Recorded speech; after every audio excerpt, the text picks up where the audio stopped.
민수기 이야기 마무리해야 합니다. 민수기 이야기 31장부터 마지막 장까지 우리 이제 오늘 마무리하도록 하겠습니다. 이제 2026년도에는 지금 우리가 성경 읽는 것보다는 조금 더 속도가 빠르게 흘러갈 겁니다. 지금 제가 일부러 조금 더디게 했던 건 함께 좀 적응하기가 어려운 분들이 있으셔서 좀 배려하는 차원에서 그랬던 거고, 좀 간단하게 짚고 통독하는 분들을 중심으로 해서 이게 어떤 각 장마다 어떤 의미가 있는지를 대략 짚고 그 다음에 집에 돌아가셔서 그 주간에 나누었던 성경 강좌의 말씀 본문을 집에서 직접 읽으시는 그런 방향으로 가는 게 좀 좋을 것 같습니다. 그래서 지금은 배려 차원에서 좀 더디 간다는 걸 그렇게 이해해 주시고, 특별히 오늘 이 오후에 점심 드시고 나른하실 텐데 시원한 풍경 한번 보여드리고, 어때요? 저희 집입니다. 예, 이런 설원의 오두막집 참 멋지죠. 예, 눈술 일은 참 많겠지만 그래도 되게 목가적이네요. 멋있습니다.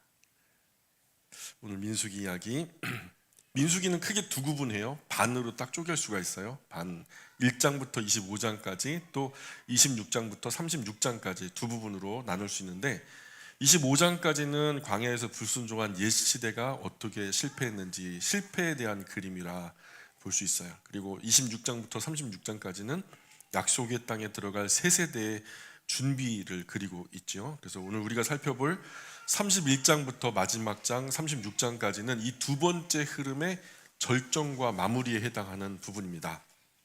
먼저 민수기 31장의 제목을 달자면 정복 전쟁의 모델이다. 이제 앞으로 이스라엘 백성들이 요단강을 건너가서 약속의 땅 가나안에 들어가면 그 약속의 땅 가나안에 살던 시민들이 일로 와서 우리랑 같이 살아요 이렇게 하진 않을 거란 말이에요. 전쟁을 어쩔 수 없이 치러야 될 텐데, 정복 전쟁을 할 때는 이런 모습으로 우리가 정복 전쟁을 해야 된다라는 것을 모델 삼아 보여주셨던 것이 미디안 전투입니다. 미디안 전투를 통해서 본격적인 가나안 정복 전쟁의 샘플을 보여주고 계신 거죠. 그래서 정복 전쟁은 하나님께서 이끄시는 전쟁이다. 한마디로 말해서 이 전쟁은 하나님께 속한 전쟁이다. 나아가 승전한 이후에 전쟁터는 혼란스러워요, 질서정연해요. 혼란스럽죠. 막 유일이 낭자하고 막 서로 찔리고 막 베고 막 그러는 가운데에서 혼돈과 무질서가 한가득인 것이 전쟁터인데, 그 전쟁터 한 복판에서조차도 하나님은 질서를 찾기를 원하세요. 그래서 전리품 분배, 여러 가지 그 전쟁 이후에 그 질서를 확립하시는 질서의 하나님의 면모를 우리가 31장에서 읽다 보면은 금방 이해하실 수 있을 거예요. 쉽게 말해서 이 약속의 땅 점령의 실제적인 예행 연습을 이 미디안 전투를 통해서 보여주는 거죠. 이스라엘 백성이 약속의 땅에 들어가기 직전에 하나님은 모세에게 마지막으로 한 가지 중요한 사명을 주셨어요. 미디안을 징벌하라는 거예요. 미디안 하면은 뭐가 떠오르세요? 여러분, 미디안? 우리가 지난 계속해서 그 발락 사건 아시죠? 그리고 발람을 갖다가 사주해가지고 막 이스라엘을 저주하라고 막 그랬던 거, 그거 기억나시죠? 그래서 하나님이 하셨던 말은 미디안을 벌하라. 그들이 너희를 죄에 빠뜨렸기 때문이다. 이렇게 미디안을 징벌하는 이유를 말씀하시죠. 그래서 이런 발락과 발람 사건, 이 일로 많은 이스라엘 사람들이 죽었고요. 때문에 하나님이 이제 그들의 악한 행보를 심판하겠다 하신 거예요. 모세는 각 지파에서 1000명씩 뽑아요. 각 지파에서 1000명씩 뽑으면 몇 지파? 12지파. 그럼 몇 명 될까요? 12000명을 선발하죠. 이들은요, 이스라엘의 소수 정예부대예요. 특별한 그 각 지파에서 인원이 훨씬 더 많지만 정예부대 12000을 갖다가 특별하게 뽑아서 훈련시킨 군사. 이들과 함께 제사장 엘르아살의 아들 비느하스가 나팔과 성물들을 앞장세워서 전쟁터로 들어가는 거예요. 이 모습은 일반적인 전쟁의 모습이 아니죠. 일반적인 전쟁은 앞에서 막 그 창 들고 칼 들고 활 들고 막 쫓아 나가야 되잖아요. 근데 그게 아니라 나팔 불면서 성물들과 함께 앞장서 나간단 말이죠. 이게 단순한 싸움이 아니라 하나님의 심판을 집행하는 거룩한 전쟁의 성격을 가지고 있어요. 그러니까 가나안이 이 아모리 사람만 아니라 미디안 사람만 아니라 가나안 땅에 사는 수많은 그 사람들이 왜 이스라엘 백성들에게 점령을 당해야 하나요? 예? 왜 가나안 땅에 있는 사람들이 이스라엘에 의해서 정복을 당해야 하냐고요? 당하는 입장에서 한번 생각해 보셨어요? 되게 불쌍하지 않아요? 근데 하나님이 보실 때는 가나안 땅에 있는 그 족속들이 그대로 생존했다가는 이 온 땅에 죄악에 관영하게 될 거다. 그래서 그 땅이 지구의 배꼽과도 같은 땅인데 영향력의 중심이란 말이에요. 근데 이 동쪽으로는 아시아 대륙이 펼쳐지고 또 보스포러스를 건너면 유럽 대륙이 펼쳐지고 밑쪽으로는 아프리카 대륙이 펼쳐지고요. 중동 사막 이쪽으로 중동 국가들이 얼마나 질비하게 늘어섰어요. 거기서 지구상의 어떤 나라도 연결되지 못할 나라가 없어요. 거기서 악한 영향력이 펼쳐지면 지구 끝까지 악한 영향력이 펼쳐져 나가는 거예요. 근데 거기서 거룩한 영향력이 펼쳐지면 거룩한 영향력이 지구 끝까지 펼쳐진단 말이죠. 근데 하나님은 그곳에 그 배꼽과도 같은 곳에 이 악한 영향력이 중심에 서서 사방팔방으로 영향력을 미치는 꼴을 못 보는 거예요. 그들의 죄악이 관영했기 때문이다. 물잔에 물이요 가득 차고 넘쳐 흘러서 하나님이 도저히 눈뜨고 보지 못하겠기에 하나님께서 그 땅을 징벌하시겠다고 말씀하신 거거든요. 그러니까 이게 정복 전쟁이 아니라 징벌 전쟁이에요. 거기서 그들을 더 이상 살지 못하게 하고 거룩한 백성, 하나님의 소유된 백성들을 그곳에 제사장 나라처럼 세운 다음에 그 제사장 나라를 통해서 열방의 나라들을 하나님께로 인도해내기 위한 말 그대로 선교적인 전쟁이다. 이렇게 이해하시면 좋을 거예요. 그러니까 전쟁의 양상이 일반 정복 전쟁하고 다른 거예요. 미디안과의 전쟁은 아주 단호하고 빠르게 끝나요. 이스라엘은 미디안 모든 남자들을 다 죽였고 5 왕도 함께 다 죽였어요. 그리고 그들을 타락하게 만들었던 점술과 이 선지자, 거짓 선지자죠. 이제 선지자인데 하나님과 소통도 돼요. 그런데 이 사람이 계속해서 하나님의 이름으로 저주를 하려고 그러니까 안 되니까 나중에 회유를 해가지고 이 사람들과 여자들과 그 신전 창기들과 음란 행위를 저지르게 해가지고 결국 이스라엘에게 하나님이 진노케 하는, 그래서 얼마나 많은 무고한 생명들이 죽어요. 그래서 그 발람도 이때 죽어요. 이스라엘은 미디안 마을과 진영을 불태웠고요, 가축과 물건들을 다 탈취합니다. 그러나 놀랍게도 이스라엘 군사는 몇 명이 죽었을까요? 이스라엘 군사는 몇 명 죽었을까요? 한번 예상해 보세요. 몇 명? 예? 한두 명? 한 100명? 아니요, 단 한 명도 안 죽어요. 단 한 명도 안 죽어요. 하나님이 그들의 싸움을 이끄셨기 때문에 이스라엘에게서는 인명 손실이 단 한 명도 없었다. 군사들이 돌아왔을 때 모세는 깜짝 놀라요. 군사들이 미디안 여자들을 모두 살려둔 거예요. 여자들은 쓸모가 많다. 아내로 삼던가 종으로 삼던가 막 그러니까 일반적인 정복 전쟁에서 여자나 아이들은 건드리지 않거든요. 왜냐하면 나중에 쓸모가 있으니까. 그런데 예전에 이스라엘을 죄에 빠뜨렸던 장본인이 바로 이 여자들이었거든요. 모세는 정말 화가 나는 거예요. 그래서 왜 이 여자들을 살려뒀냐? 이들이 발람의 꾀로 우리를 망하게 하지 않았냐? 그래서 우리의 형제들이 얼마나 많이 죽었냐? 이런 얘기하면서 모세는 전쟁의 위험을 끊어내기 위해서 남자아이들과 음행을 부추겼던 여자들을 다 죽입니다. 빠짐없이 꼼꼼하게 찾아서 죽이고 아직 죄에 연루되지 않은 소녀들만, 어린 소녀들만 살려두라고 명령을 하죠. 전쟁을 치른 사람들은 모두 밖에서 일주일 동안 정결하게 하는 절차를 밟아야 했고요. 그리고 나서 전리품을 하나님 정하신 방법대로 나누기 시작하는 거죠. 이 전리품은 크게 2부분으로 나눴어요. 전쟁에 직접 나간 사람들 1만 2천 명 직접 나가잖아요. 그들에게 절반을 떼줍니다. 전리품의 50%를 전쟁에 직접 나간 병사들에게 나눠주고 전쟁에 나가지 않은 나머지 이스라엘 공동체에게 나머지 절반을 돌리는. 그래서 그리고 그 50% 각자의 몫에서 다시 하나님께 드릴 부분이 정해졌어요. 그래서 군사의 몫에서는 5분의 1을 하나님께로 드리기로 했고 백성의 몫에서도 5분의 1을 레위인에게 나눠주기로 했고, 이렇게 해서 전리품 분배가 질서 있게 정연하게 이루어졌죠. 마지막으로 전쟁에 참여했던 지휘관들이 모세에게 와서 말을 하는 거예요. 모세에게 와가지고 군대를 점검해보니, 계수해보니 전쟁에 나갈 때와 돌아올 때와 인원이 똑같다. 인명 손실이 하나도 없었다는 거죠. 한 사람도 잃지 않았습니다. 전쟁이 터졌는데 단 한 사람도 잃지 않은 이 전쟁이 있을 수 있어요, 없어요? 이 불가능하거든요, 사실은. 이 역사 속에 전무후무한 전쟁을 하나님께서 이끄셨던 거죠. 그들은 너무 감사해서 자신들의 목 중에서 금장식을 따로 모아서 하나님께 드립니다. 이런 전쟁이라면, 사람이 생명이 손실되지 않는 이런 전쟁이라면 얼마든지요. 모세와 엘르아살은 그 예물을 성막에 가져다 드리면서 하나님께 감사하죠. 민수기 31장은 하나님이 미디안을 심판하시고 이스라엘이 그분의 보호 아래 한 사람도 잃지 않고 전쟁에서 승리하며 정결과 질서를 따라 전리품 나누는 장면을 담은 이야기입니다. 이 31장의 이야기는 그런 그림이 머릿속에 그려지면 좋겠어요. 이스라엘은 미디안과의 전쟁 속에서 전쟁의 승패가 사람의 힘과 능력에 달린 것이 아니다. 하나님의 거룩한 명령에 대한 우리의 순종 여부에 달렸다. 우리가 이기고 지는 것은 우리가 순종하느냐 마느냐에 달려있는 거구나. 이것들을 정복전쟁, 앞으로 나타날 정복전쟁의 양상을 이제 배우게 되는 거죠. 오늘 사는 우리 싸움도 우리가 인생에서 전쟁이라고 하잖아요. 우리도 매일매일 고군분투하면서 싸움 같은 삶을 사는데, 사실 우리의 싸움도 억지로 밀어붙이는 힘의 전쟁이 아니라 먼저 하나님께 여쭙고 그분이 알려주신 방법대로 살아가 순종하는 전쟁이라고 저는 생각해요. 하나님의 말씀에 순종하기 위한 전쟁.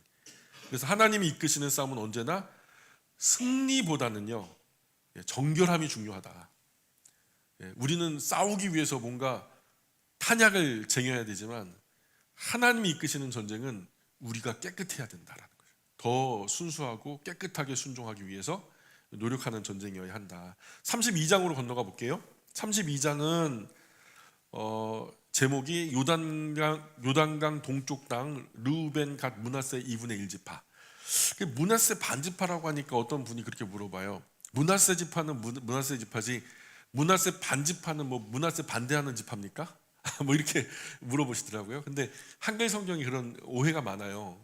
반지파라고 하는 것은 하프 2분의 1을 말하는 2분의 1.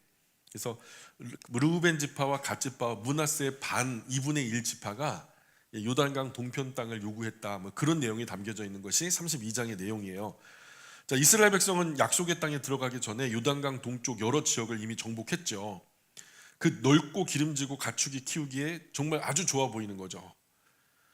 그래서 이때 르우벤 지파, 갓 지파 사람들이 이 땅을 보면서 어떤 생각을 하냐면, 우리는 참 가축이 많은데 다른 지파들에 비해서 아마 이스라엘 백성들이 다 목축을 했는데 아마 그 많은 지파들보다도 더 가축이 많았던 지파가 르우벤하고 갓 지파였던 것 같아요. 근데 이들이 이 많은 가축들을 돌보려면 땅이 넓어야 되는데 여기가 딱 좋다는 거예요. 요단강 동편 땅이 인적도 드물고 초원은 방대하고 하니까 여기서 살기에 딱 맞네. 그래서 그들은 용기를 내가지고 모세에게 찾아가서 부탁을 하는 거예요. 우리 요단강 건너가지 않겠습니다. 우리는 이쪽에서 우리의 땅을 차지하겠습니다. 그래서 르우벤과 갓 지파가 모세에게 찾아가가지고 하는 말이, 이 땅은 우리 가축, 이 많은 가축을 키우기에 아주 좋습니다. 우리에게 이 땅을 기업으로 좀 나눠주시면 좋겠습니다. 우리는 굳이 요단강을 건너지 않아도 될 것 같습니다. 이렇게 얘기한 거죠. 그랬더니 이 말을 들은 모세는 깜짝 놀라는 거죠. 화를 내는 거예요. 분노하면서, 어떡하지? 너희 형제들 버려두고 혼자 편하게 살겠다는 얘기냐? 여기 너희가 땅을 차지하면 너희는 이제 전쟁을 안 하겠다는 얘기야. 정복 전쟁을. 두 지파가 빠지면 어떻게 하겠다는 얘기냐? 옛날에 정탐꾼들이 백성을 낙심시켰을 때 그때 너 잊지 않았냐? 우리가 온전히 하나 돼야 된다. 이 정복 전쟁은 하나님께 속한 것이다. 어디서 발을 빼려고 하냐? 그런 거죠. 그 때문에 40년 동안 광야에서 우리가 고생하고 고생 끝에 지금 여기에 있지 않냐? 그러니까 온전히 순종하자, 똑바로 순종하자, 이렇게 모세가 얘기하는 거죠. 그들이 혹시 다른 백성 전체를 흔들어 버리는 건 아닌지 모세는 정말 걱정을 했던 거죠. 그러자 그 르우벤 지파, 갓 지파는 오해될까봐 서둘러 가지고 부연 설명을 하는 거예요. 아닙니다. 우리는 발 빼려고는 하는 게 아닙니다. 정복 전쟁에 9지파 반만 가가지고 싸우라는 그런 얘기하는 게 아닙니다. 우리 가족들과 우리 아녀자들과 가축들만 여기 머물게 하고, 우리 아버지들은, 우리 남성들은, 싸움에 나갈 만한 사람들은 우리가 제일 앞장서 가지고 싸움에 나가겠습니다. 장정들 다 무장하고 형제들보다 더 가장 앞장서서 우리가 가나안 정복 전쟁의 진두에 서겠습니다. 우리가 이 전쟁에서 빠지겠다는 얘기가 아닙니다. 모든 지파가 기업 다 받을 때까지 우리는 끝까지 우리 집으로 돌아오지 않겠습니다. 약속만 지켜주신다면 요단강 동편은 우리 기업으로 삼겠습니다 하면서, 이제 오해였다, 우리가 전쟁에서 정복 전쟁에서 발을 빼겠다는 얘기가 아니라 처자들과 가축들은 남겨놓고 우리는 진두에 서겠다, 이런 얘기를 한 거죠. 그래서 오해가 풀립니다. 모세가 이렇게 대답을 해요. 좋다는 거죠. 너희가 형제들을 위해서 싸우러 가고 여호와의 전쟁 끝까지 마친 후에 돌아온다면 이 땅을 너희에게 기업으로 주겠다. 하지만 만약 약속 어긴다면 너희는 여호와께 큰 죄를 범하는 것이다. 약속 지켜라 하면서 모세가 엄중히 경고하고 이제 그 땅을 허락합니다. 그래서 르우벤과 갓지파 단호하게 대답하죠. 우리는 당신 말씀하신 그대로 행하겠습니다 하면서, 그래서 모세는 요단강 동편 땅 길르앗과 바산 땅, 바산왕 옥, 여러분 아시죠? 우리가 쉽게 성경에서 첫 번째로 정복된 왕들이기 때문에 뭐 큰 왕이라고 생각하지 않지만 그 당시의 그 가나안 지역 문명 속에서는요, 완탑이었어요. 완탑. 첫 번째 군사력이 강대한 곳이 그곳이었어요. 그곳을 기업으로 주죠. 이때 더해진 사실 하나가 바산 지역 정복에 크게 기여했던 지파가 므낫세 지파였는데 므낫세 2분의 1 지파 절반도 함께 요단 동쪽 땅을 기업으로 받았으면 좋겠다 하고서 이제 나중에 또 같이 합류하게 되죠. 그래서 결국 요단강 동편에는 두 지파 2분의 1 지파가, 즉 르우벤, 갓, 므낫세 2분의 1 지파가 정착을 하게 되었다. 그러면은 므낫세는 동므낫세가 있고요, 서므낫세가 있어요. 동므낫세 지파가 있고 서므낫세 지파가 있어요.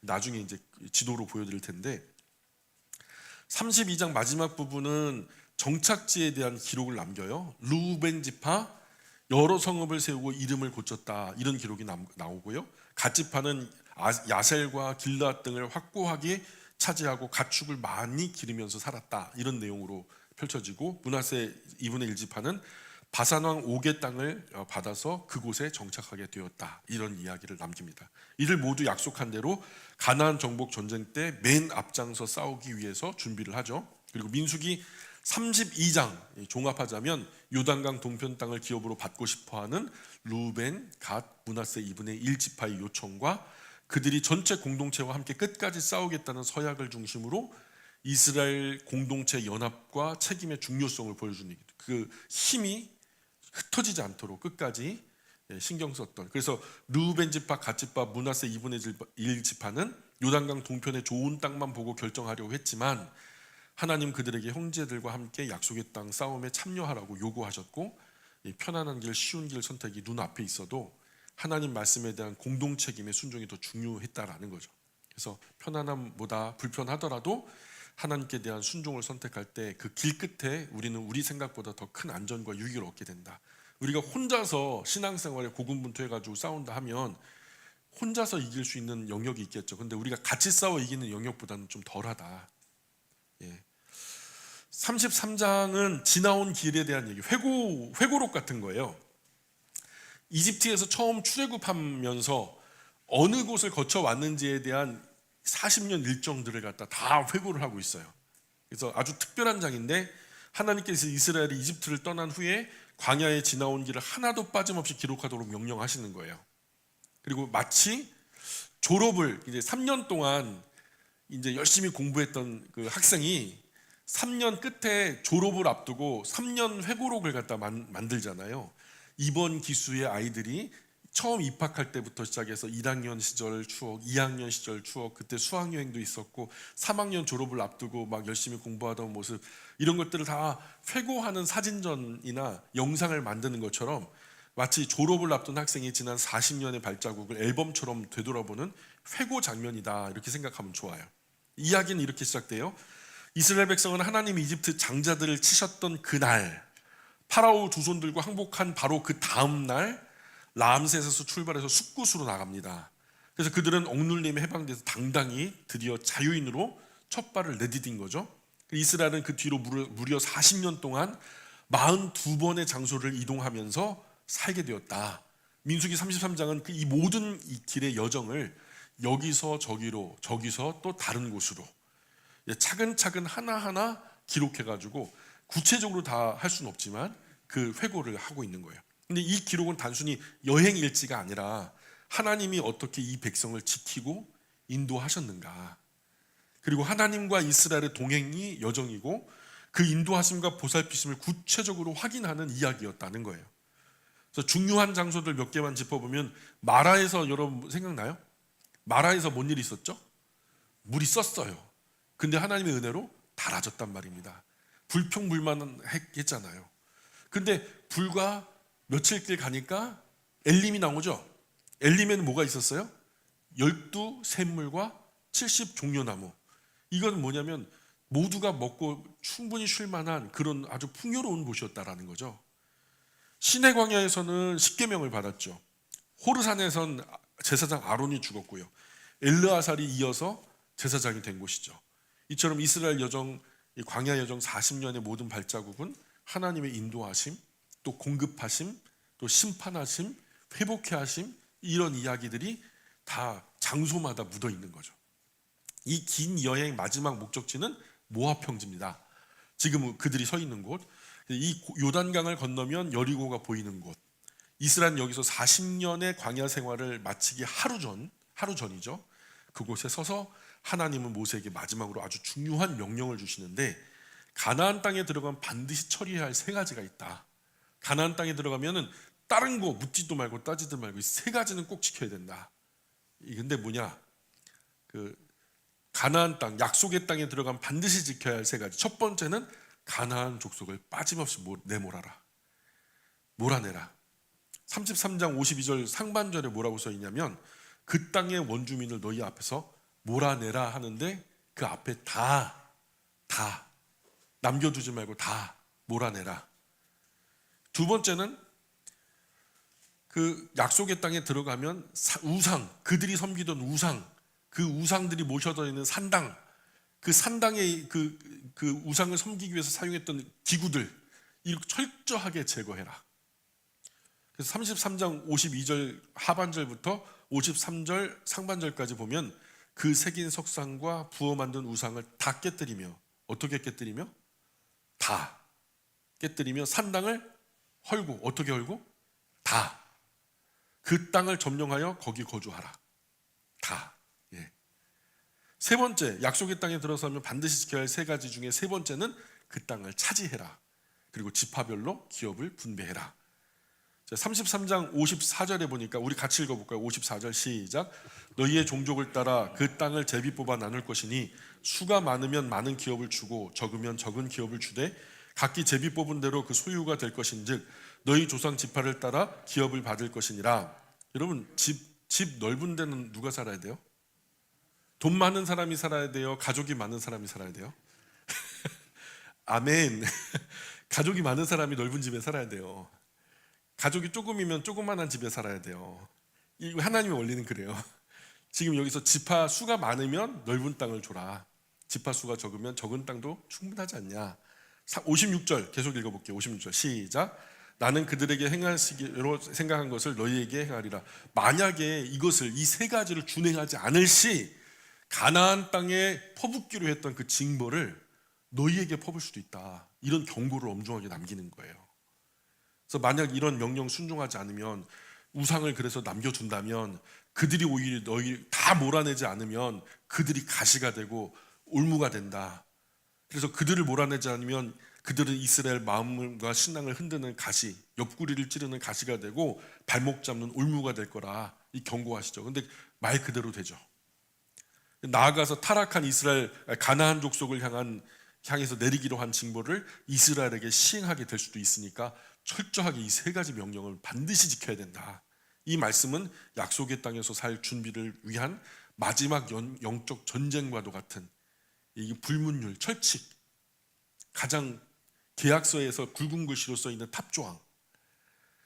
그래서 민수기 33장은 이스라엘이 이집트에서 나와서 광야를 지나며 경험한 40년의 모든 발자국을 돌아보면서 약속의 땅에 들어가기 전 반드시 지켜야 할 하나님의 마지막 명령을 기록한 광야 졸업 앨범 같은 장이다. 그래서 민수기 33장은 40년 여정을 한 줄씩 기록하면서 하나님이 그들의 모든 걸음, 모든 눈물, 모든 낙심, 모든 회복을 기억해 오고 계심을 하나님이 그들에게 알려주시는 거죠. 내가 다 알아. 내가 너를 속속들이 다 알아. 예. 내가 잊어버린 하루, 내가 과거 어느 때 잊어버린 하루, 스스로 실패했다라고 느꼈던 그 순간까지도 하나님은 기억하신다. 그리고 나의 삶의 길을 지금도 인도하고 계신다. 지금 걷고 있는 길도 그러하다. 광야 흔적까지 품으시는 하나님은 오늘 우리의 발걸음도 절대로 놓치지 않으신다. 다 기억하신다. 나는 잊어도 하나님은 기억하신다. 34장 건너가 보시면 땅의 경계를 말해요. 이스라엘 전체 백성이 살게 될 땅의 경계는 북쪽으로는 어디까지, 남쪽으로는 어디까지, 서쪽으로는 어디까지, 동쪽으로는 어디까지, 이 전체 경계를 그려놓으신 다음에 그 땅을 어떻게 지파별로 분배해야 될지에 대한 세세한 설명을 주시죠. 마치 이제 너희가 살 집 정확한 범위와 이제 그 집에 들어가서 누가 어느 방에 살 건지 그 방배정을 내가 할 테니까 잘 들어봐 하면서 방배정하시는 거예요. 그래서 하나님이 직접 정해주신 가나안의 경계에 하나님은 먼저 모세에게 약속의 땅 전체 지도를 그려주듯이 설명하고 계시죠. 여러분 잘 안 보이시죠?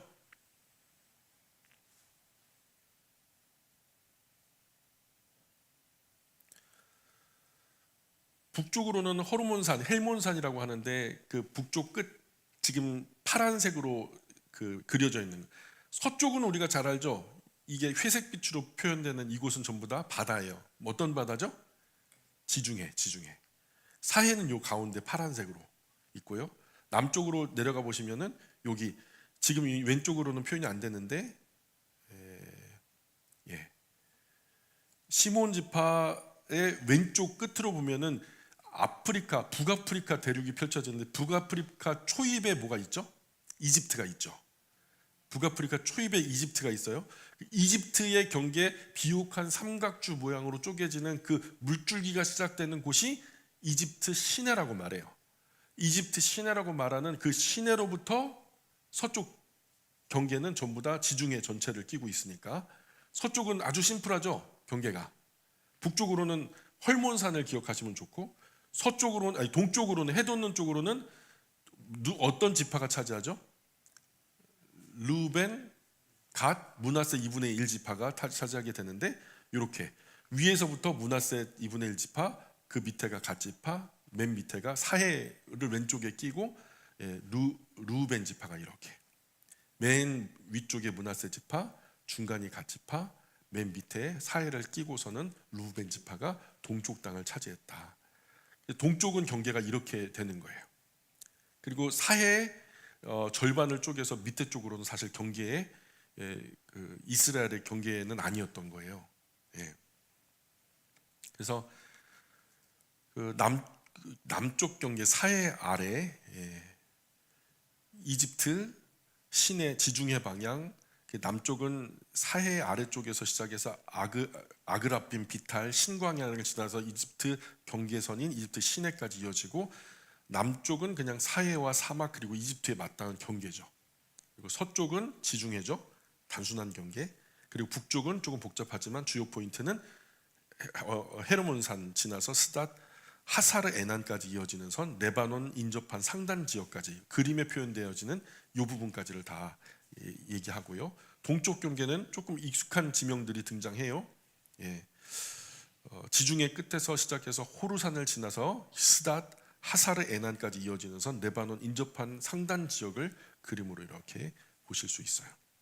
조금 더 자세한 그림은 지파별로 땅을 차지한 그림들은 이렇게.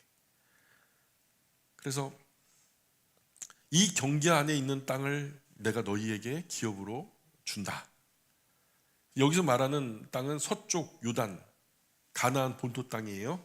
요단 동편 루벤, 갓, 므낫세 반지파는 이미 32장에서 분배가 끝났기 때문에 이번 이 지도는 순수하게 나머지 9지파 반이 받을 땅을 경계를 그리는 거죠. 2분의 1 지파 제외한 나머지 9지파 반에 대한 경계를 말하고 있어요. 그래서 땅 분배할 지도자들을 지정하고 각 지파별로 하나님은 땅을 공평하고 질서 있게 나누기 위해서 각 지파에서 대표자를 한 명씩 세워라. 그리고 먼저 지도 역할을 맡을 두 사람, 이 모든 땅 분배를 맡아서 진주에서 지휘할 사람 두 사람을 말하는데, 이스라엘 전체 지도자로서 그 총사령관 같은 거죠. 땅 분배 책임자가 누구냐? 여호수아가 이제 말 그대로 전체 지도자로서 여호수아가 세워지고, 종교적 행정적 촉 책임자로서 제사장 엘르아살, 엘르아살이 그 다음에 행정 책임을 맡아라. 이 두 사람을 중심으로 각 지파에서 한 명씩 탁월한 지도자를 세워서 총 10명의 지파 대표 땅 분배 작업을 이제 참여하게 해라. 두 지파 어디 갔어요? 동쪽에 이미 끝났으니까 올 필요 없죠. 그래서 민수기 34장은 하나님 약속의 땅 경계를 직접 설명하시고 여호수아와 엘르아살 그리고 각 지파 대표를 세워서 그 땅을 공평하고 질서 있게 분배하도록 준비시키는 거죠. 여기서 만약에 시비가 걸리면 재미없어요. 예민하거든요. 사람들 땅 한 번 그 땅 경계를 그으면 진짜 빼도 박도 못 하는데 얼마나 예민하겠어요. 그러니까 공정하기가 100분 공정해야죠. 하나님은 가나안의 경계를 아주 구체적으로 정해주세요. 그래서 약속은 모호한 말이나 구체적이고 모호한 말이 아니라 구체적이고 현실적인 영역으로 하나님께서 분명하게 선명하게 그려주신 거죠. 그래서 하나님이 내게 주신 사명과 길도 막연하게만 그 주시는 게 아니에요. 때가 되면은 구체적인 방향과 자리로 인도하시거든요. 그러니 하나님의 세밀한 손길에 기대함으로 순종해야 맞습니다.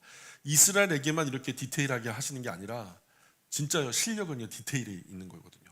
일을 하는 사람도 보면은 일머리가 듬성듬성한 사람이 있고 꼼꼼한 사람이 있고 꼼꼼함을 넘어서 탁월한 사람이 있거든요. 근데 뭐가 차이냐? 디테일의 차이거든요. 하나님 굉장히 디테일하세요. 말씀대로 순종하며 살아가다가 만나는 이유를 알 수 없는 여러 가지 사건과 상황, 어려움 앞에서 우리는 하나님의 디테일을 믿어야 돼요.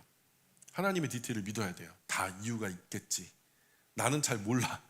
실력이 없어서. 근데 하나님은 실력이 탁월하시거든요. 이유가 있겠지 하면서 순종하며 나아가는 것이 우리 신앙인의 마음이 되어야 합니다. 그래서 하나님은 약속만 하시는 분이 아니에요. 약속의 범위까지 아주 정확하게 지정해 주시는 분이죠. 35장으로 건너가 볼게요.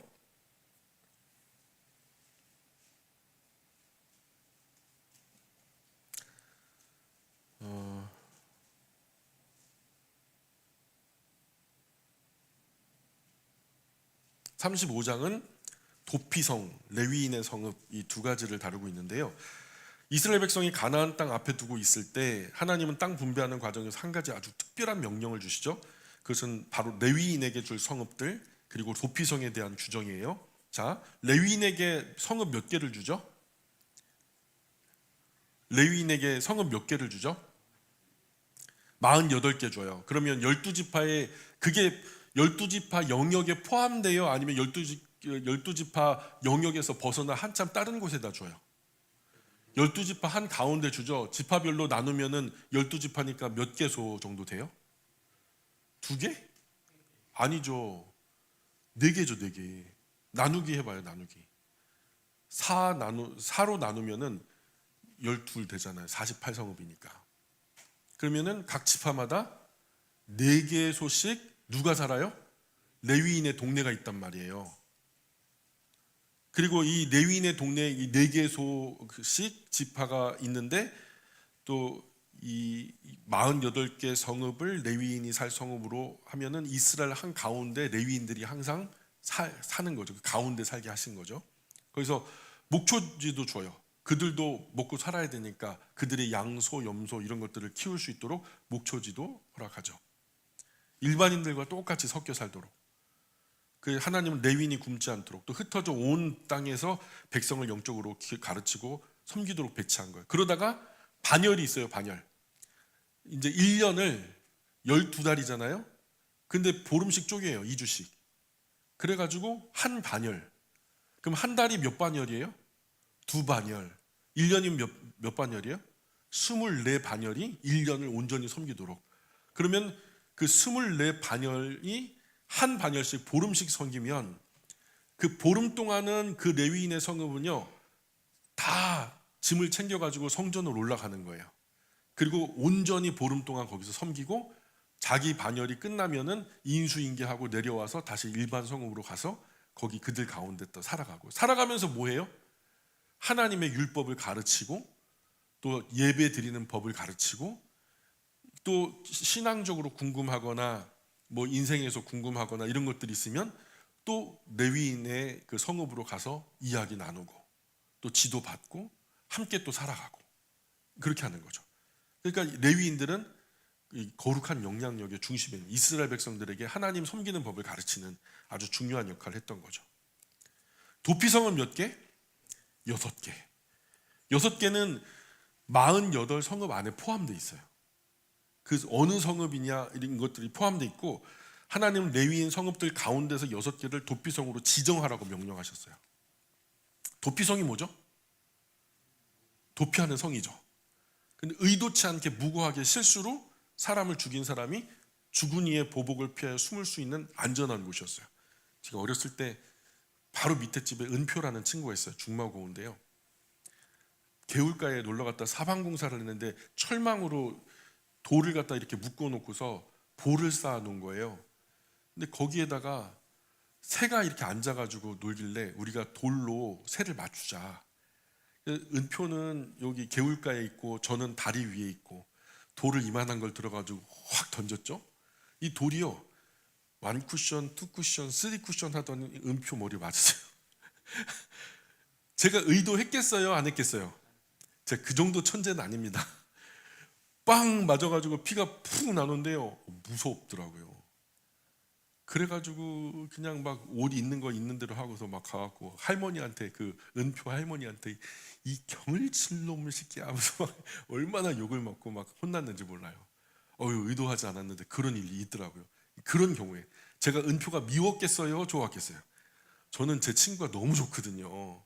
근데 의도치 않게 그렇게 무고하게 다치게 할 수도 있는 거예요. 만에 하나 진짜 불운한 상황이었다면 죽으면 어떡해요?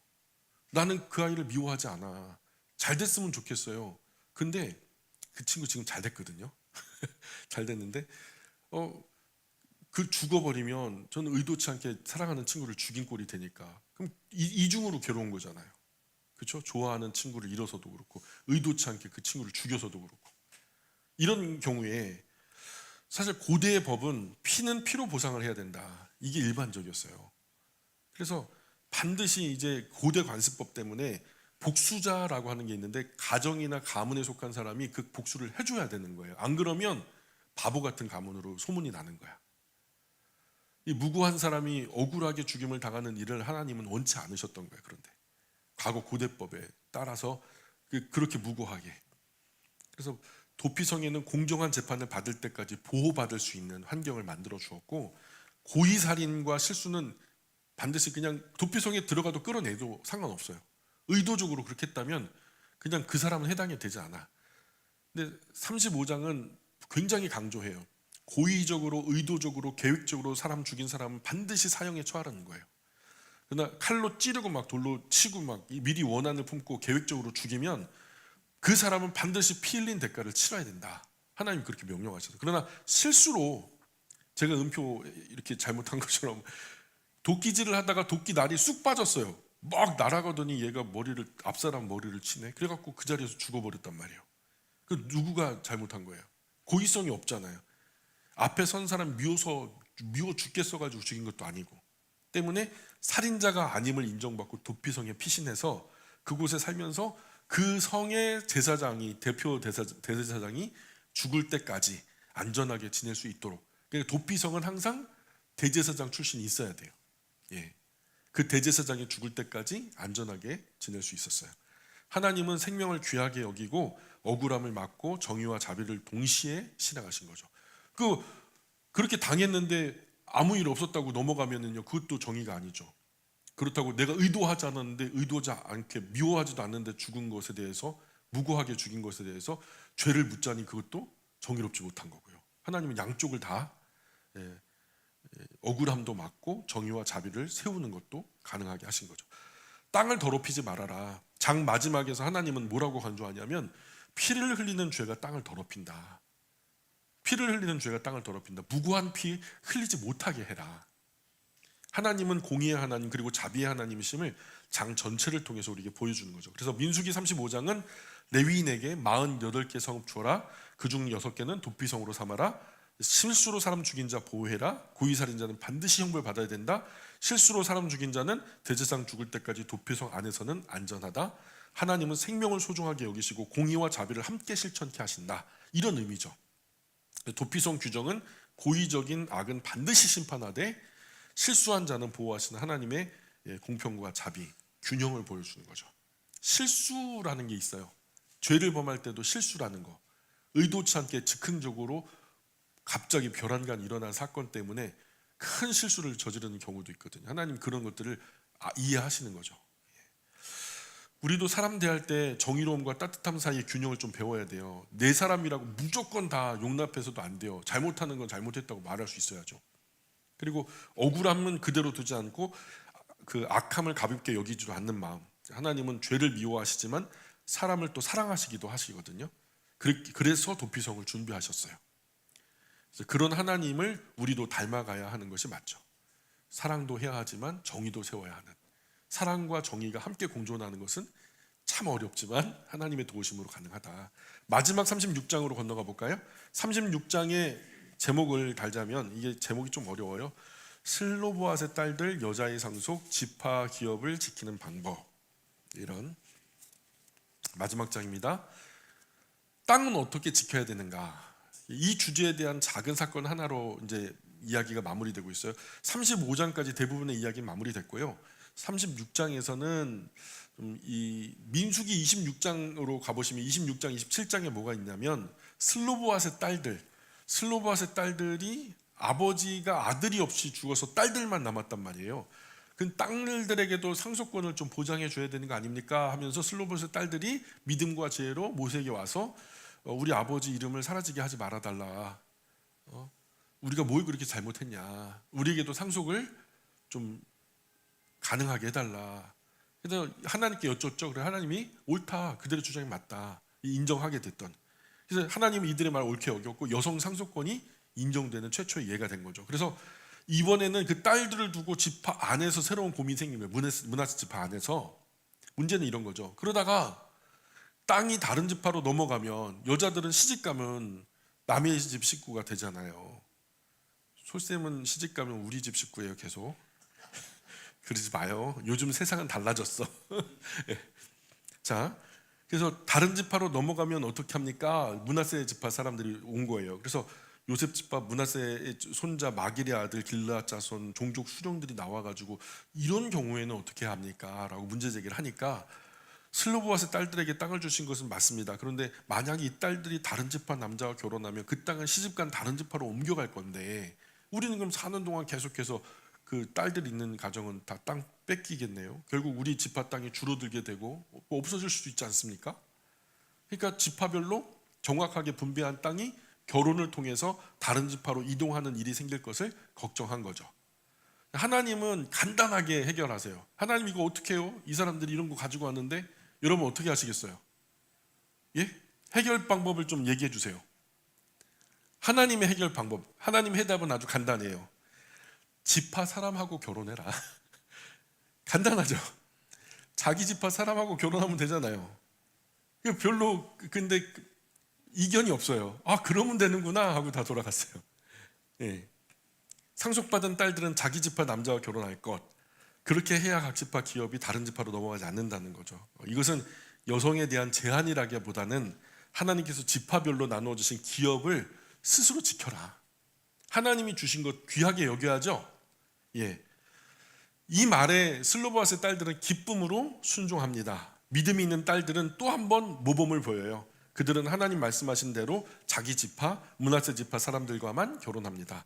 그 결과 그들의 상속분도 지파 안에서 안전하게 남겨질 수 있었고요.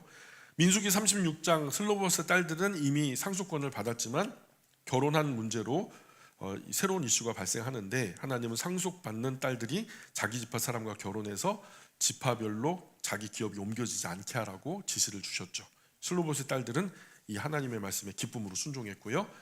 민수기는 땅의 기업을 지키는 문제로 결론을 맺으면서 마무리돼요. 36장에 이 짧은 문장 하나가 정리가 될 수 있어요. 뭐냐? 각자에게 주신 하나님의 기업을 소중하게 지켜라. 여러분, 하나님은 여러분에게 어떤 기업을 주셨어요? 가정이라는 기업 주셨죠. 여러분 직장도 기업일 수 있죠. 여러분이 이 땅 위에 사는 동안 100년 미만 누리게 되는 그 기업이 무엇인지 모르지만 하나님께서 여러분에게 주신 하나님이 허락하신 그 소중한 기업을 잘 지키셔야 돼요. 슬로보앗의 딸들은 상속 문제를 통해서 각 지파가 받은 기업, 즉 하나님이 주신 땅은 그분의 뜻대로 보존해야 할 선물이라는 것을 우리에게 가르쳐주는 사건이었어요. 하나님께서 나에게 맡기신 것들, 가정입니까? 아니면 뭐 사명입니까? 아니면 사람들과의 관계입니까? 그리고 신앙, 이 모든 것은 우연히 우리에게 주어진 것이 아니라는 거예요. 하나님의 은혜로 우리에게 주어진 기업이다. 누려야 할 것도 있지만 지켜야 할 것도 있다. 사랑하는 자녀들도 우리의 기업이라. 우리가 지켜내야 할 아주 소중한 우리의 기업이 있다는 거죠. 하나님은 내 삶에 허락하신 선물을 한 번 주신 것으로 끝내지 않으시고 끝까지 지키도록 돕고 계시기도 하는 거예요. 이 가정도요, 자녀들도요, 하나님이 도우세요. 잘 지켜지도록.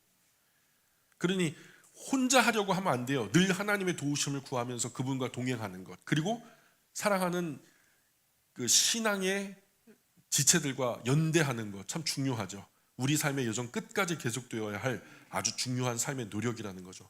가나안을 앞두고 하나님은 마지막 마지막 장에서 이스라엘에게 이렇게 말씀하시는 거죠. 너희가 어디에서 넘어졌든 어디까지 왔든 나는 너희 여정 전체를 내 머릿속에 기억하고 있고 이제 마지막 결론을, 마지막 걸음을 거룩하게, 바르게, 온전하게 내딛기를 원한다. 그럴 수 있겠니? 이스라엘 백성들은 아멘 했겠죠? 저와 여러분들도 아멘해야 될 줄 믿습니다. 기도하겠습니다.